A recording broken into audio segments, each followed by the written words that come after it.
Set my friend? Yeah, I'm ready. All right, so hello everyone and welcome to Kaiju Okami. He is not here. I'm Kuralika Kane, and I am sharing this time with another outlet who will not be on screen, but will be asking questions, so you'll hear them as well. But the star of the show is... Hi, I'm Mendez, and I am a voice actress. So super exciting. I will nerd out, but just in case if anybody hears your name or hears you speaking, do you mind sharing your name or your outlet? Yeah, hi, I'm Julia Bilderbeck, and you are watching Gate Colorado.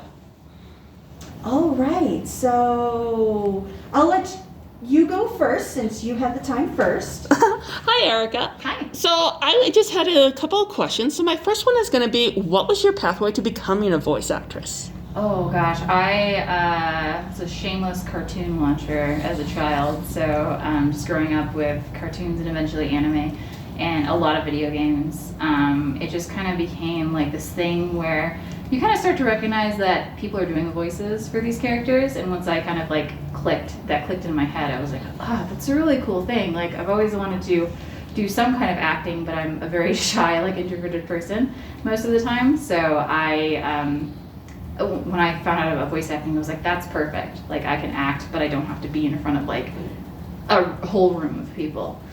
Which, you know, later I found out like there are people involved, and you do have to be in front of a few people here and there. But for most of the time, it's just you in one room with an engineer and a director and maybe a client or two in the other room. So, but I just kind of, once I got interested in it, I started like looking it up more and found online communities where I kind of like got a lot of practice in, not professional practice, but practice nonetheless. And so eventually, having grown up in Chicago, I moved to Los Angeles, where there are plenty of like voiceover classes available. So I ended up taking a lot of those and just slowly became more ingrained in the community, and people started getting to know me. And I guess they were just like, hey, I guess she knows kind of what she's doing, so let's give her a chance. And they did. And then, you know, I guess I made a good name for myself because people just kept using me. So yeah, that's kind of the short of it, I would say. Thank you. That is super awesome. And I know, looking at some of your works even now, you've done a lot of script adaptation as well as ADR directing. So what, I know script adaptations came first, but what got you into working on the other sides of voice acting? It just kind of was a case of like, some scripts aren't always the best. I feel like, so I was like, instead of just being constantly frustrated with it, I was like, well, what if I like tried to help a little bit? So, and I had kind of always had an interest in like that side of things, like writing, not being a writing major or anything, but I was like, oh, this is kind of interesting to me, like rewriting lines to fill in the character's flaps and like writing to character and stuff like that. So I had kind of done a little bit of that on my own time, or like in sessions when they would need to change a line for whatever reason, I would kind of like put an input in there to kind of make the process go a little faster. So eventually people just, again, give me a shot, and they're like, hey, why don't we have you write some scripts for us? And, you know, people still ask here and there. I don't do a whole bunch of it these days, but it's a fun exercise and like, you know, brain activity, I feel like.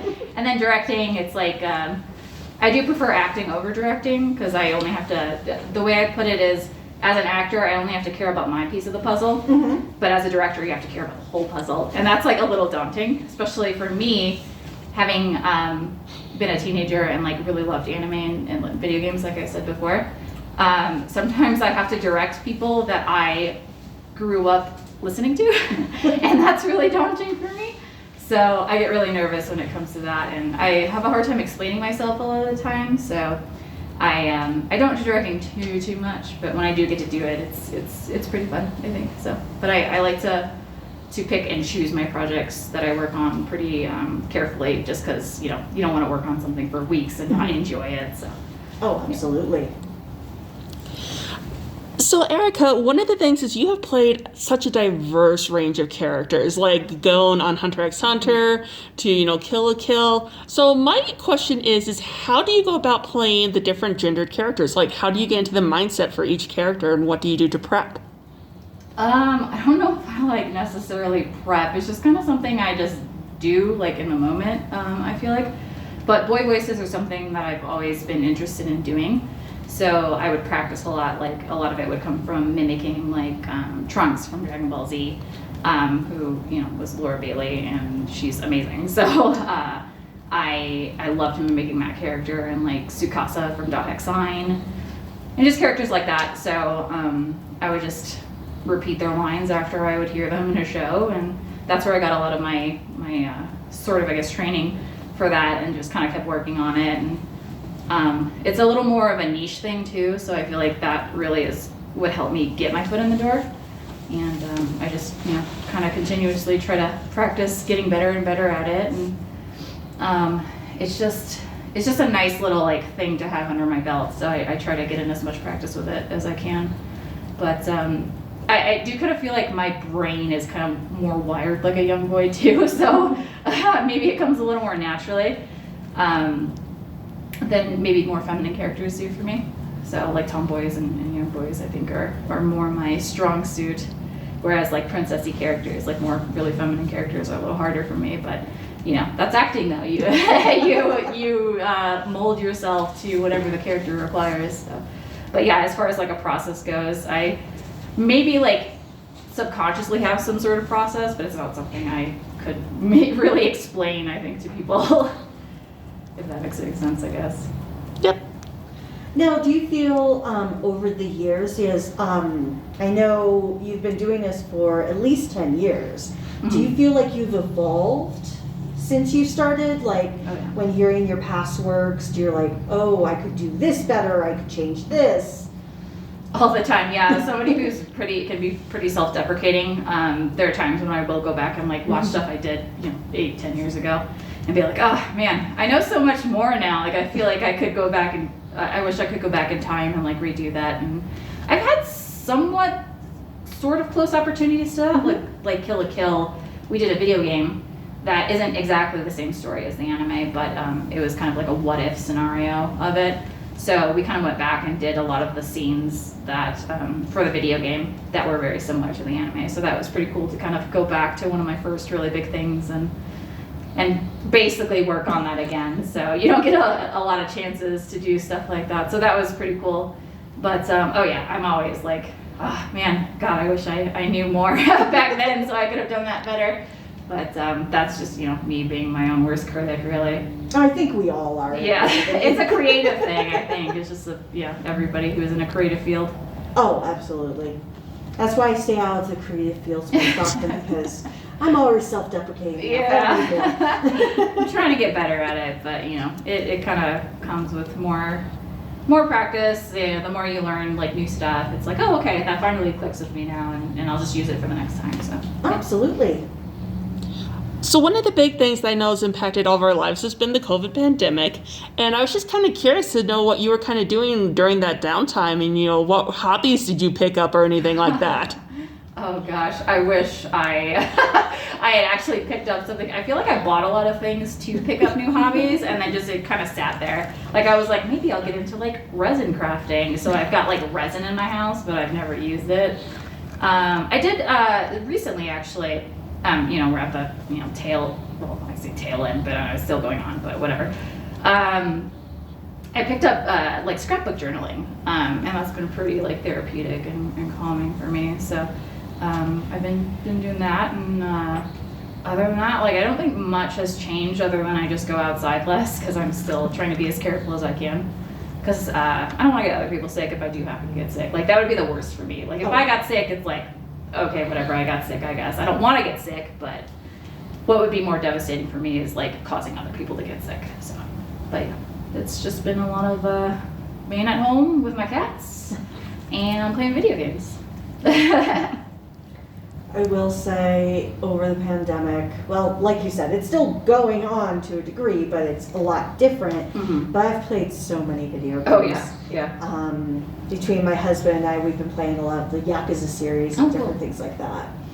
So with that on video games, I have a kind of a silly question. Okay. So I know you have been working with Genshin Impact. Mm-hmm. And I admittedly don't know a lot about Genshin Impact. My husband's students do, so that's all they've talked about. And so I looked up just the term Genshin Impact, and the first question that came up was, what the heck is Genshin Impact? I thought that was the best thing ever since I had literally said it. So my joking question to you is, if you had to give a car salesman speech, what would you say is Genshin Impact? Oh gosh. There's actually a funny question, not that it's like totally related, but in these hotel rooms there's like a sign that says make an impact in the bathrooms, and every time I see it I'm always like, make a Genshin impact. And it's so dumb, but that's how my brain works. But anyway, sorry, answering the question. No, don't apologize. Answering the question, what is Genshin Impact? God, I wish I could really answer that. I don't know what the name means, if it actually has a meaning, or if it's just like cool words that they decided to put together. I've never asked. But, I mean, to me, it's just kind of like this, you know, big, beautiful game where you get to kind of run around, whether you want to fight the enemies or not, and run around as these cool, like, anime characters. And, you know, you can spend money, you don't have to spend money, but I think, you know, everybody finds their own enjoyment of it. So I think it's kind of like everyone just has their own interpretation of what it is. So it's really hard to describe just one thing for it, you know? Absolutely. No, I looked it up, so I have a basic idea. It was just so hilarious to see. That was really the first question. So I figured, might as well go to one of the sources who's voiced it. Maybe they know more. Oh, I wish. I know nothing. They just hand me scripts and I'm like, okay, I'll read it. I'm a voice monkey. I love that. Well, since you love playing video games and you yourself are an anime watcher and everything, I guess you could call yourself a geek. So how would you define geek, and how do you think it has influenced your life being a geek? Ooh, gosh, I don't know if I've ever like actually described myself as a geek. I feel like I use the word like nerd or dork a lot, or dweeb. What's the difference then? I don't know. I really don't know. I know there's like an actual like history to the word geek, which is like, I don't know, was it like carnival guy who like bites the heads off chickens or something like that? Which I think that's part of why I don't really use it that often. Once I figured that out, I was like, that's weird. How did that turn into this? But that's just the English language, right? Yeah. But gosh, how would I define it? I don't know. I feel like in a way it's just all words to describe like an enthusiast of something, because it's not like you're not just you can be an anime geek or fan or whatever you want to call it. Like Star Wars, you could be like I don't know, My Little Pony was really hot for a while. It's just anything that's just like something that somebody's really passionate about and will go like to extreme ends to like support it, or to just kind of like I guess just support it and play it and create things for it and stuff like that. So yeah, but everybody has their, again, it's like one of those things where it's just everybody has their own definition or extremity of it, and it's hard. It's really hard. Like, you guys are asking me like tough questions, and I'm like, I don't know. I never thought about it. Well, this is not the same thing that you always get, so. Yeah, exactly. That's nice. I like that. We're trying to do the hard-hitting, investigative questions. It's refreshing. I could always ask, like, what's your favorite voice to get? And there's nothing wrong with these questions. No. But I imagine you've heard them 1,000 times. Yes, at almost every panel. And I'm happy to answer them the best way I can. But yeah, it's nice to have other, like, more thoughtful things, even though I don't fully have an answer for it. Yeah. I think not having an answer is not necessarily a bad thing. It's always like your perspective, because I love that question about what is your definition of a geek or anything like that, because we're all so different as individuals, and the beauty of humanity. Absolutely. It's a spectrum.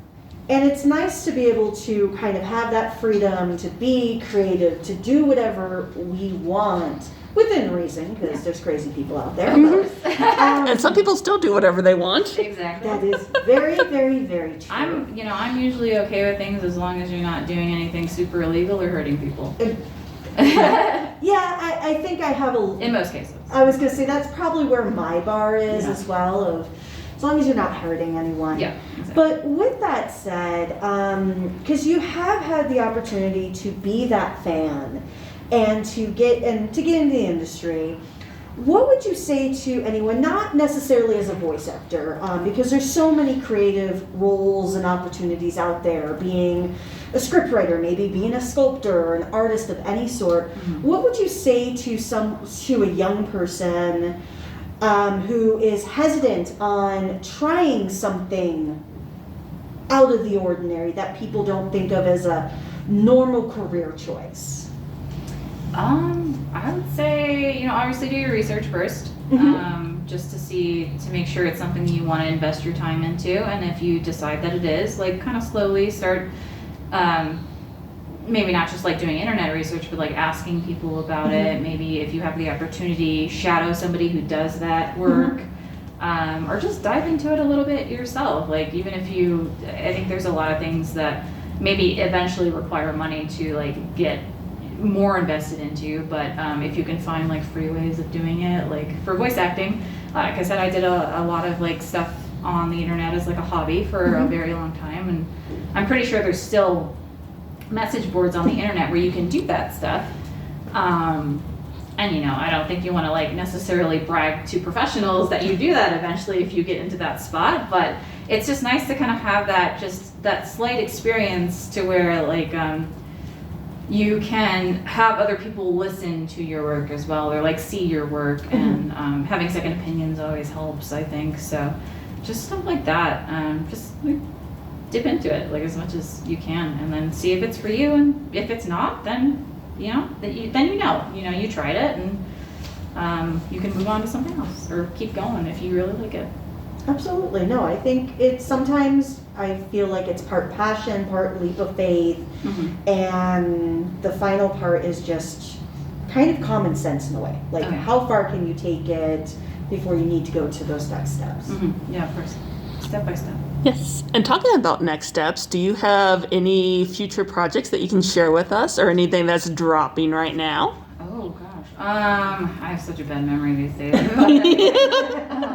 Like you said, I've been doing this for like about 10 years, and it's getting harder and harder to like remember things. And it's funny because I feel like I used to be that fan too, because I was a huge fan of this stuff when I was younger. And I would go to conventions and meet voice actors and stuff, and I'd meet somebody and I'd be like, hey, can you do the line from the thing? I'd ask them at an autograph session or something, and they'd be like, I don't remember that. Do you remember the thing so you can like feed it to me? And I'd be like, that's weird that they don't remember it. But now I get it, Like, I'm like, oh, okay, I guess when you've been doing this for a long time and you've been saying millions of lines over the course of years, yeah, you're gonna forget. I forgot what the question was. What was the next step? What if I have things that are out or coming out? Octopath Traveler 2 just came out. I'm really excited about that one. I haven't played it myself, but I hear it's been very good for people because it improved a lot on the first game, which came out years ago. And the gameplay and the style looks amazing. And I play Throne and the thief character, and she's really cool. So I'm excited to dive into that game, and I'm glad the people that have been liking her have liked her. Other things, Aggretsuko, the final season of Aggretsuko came out pretty recently. I feel like I'm always working on Genshin Impact at some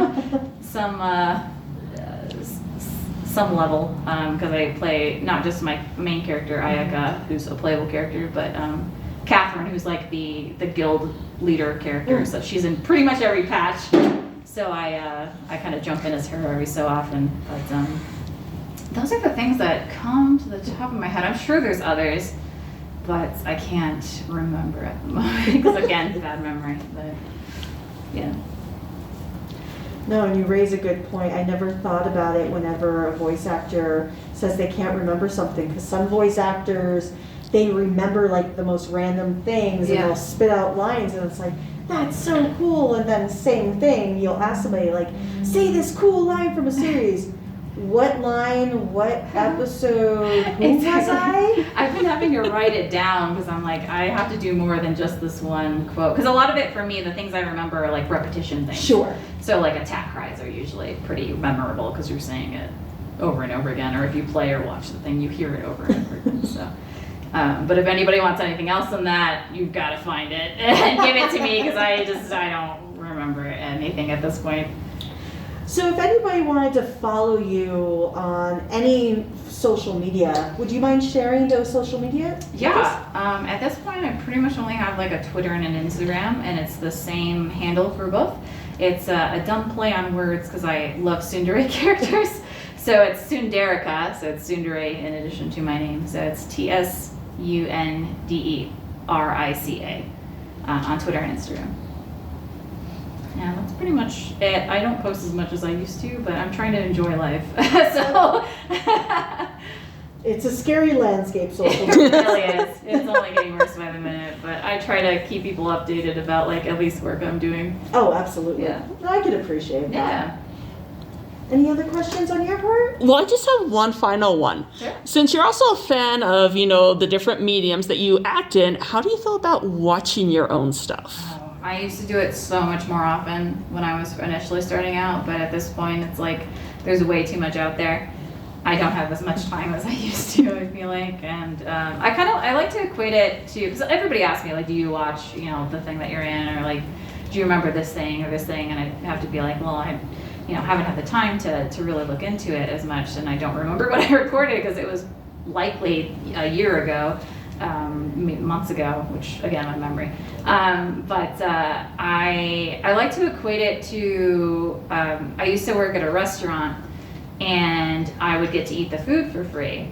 But eating the food every day at a restaurant kind of gets old after a while, and you want to like still kind of have some sort of enjoyment of the place you work at. So that's kind of how I feel about like anime and a lot of video games these days, is like I like to take it pretty slow with how much I consume, because I don't want to get sick of the work that I do.